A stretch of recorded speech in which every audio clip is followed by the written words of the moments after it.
এক কুলাঙ্গার জুয়া খেলায় আসক্ত। মায়ের কাছে গিয়া কয়, মা আমার টাকা শেষ, টাকা দাও। মা কয়, টাকা নাই। বাবার কাছে গেলেন, টাকা দাও। কয়, না না আমার কাছেও নাই। সন্তান ডাক দিয়া কয়, টাকা যদি না দাও পরিণতি কিন্তু ভালো হবে না। সন্তান তো জুয়া খেলায় আসক্ত। মা বাবা অন্যান্য দিনের মতো নরমাল ভাবে নিচে সিরিয়াস নেয় নাই। কয়, না না টাকা নাই, জানি দিলে সন্তানটা জুয়া খেলায় যাবে। কয়, না না টাকা নাই। কুলাঙ্গার ডাক দিয়া কয়, টাকা যদি না দাও পরিণতি কিন্তু বেশি একটা ভালো হবে না। তর্ক লিখতে হয়ে গেল।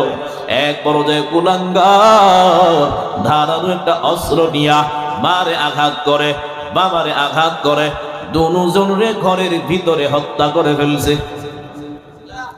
শুধু তাই না, মানুষ জানাজানি হবে, জেলখানায় যাবে, এই ভয়ে নাফরমান দরওয়াজাটা আটকাইয়া দিয়া মা বাবারে ঘরের ভিতরে কবরের মতো মাটি খনন করে বিশাল বড় গর্ত বানায়া গোসল ছাড়া কাফন দাফন ছাড়াই ওখানে মাটি চাপা দিয়া দিছি।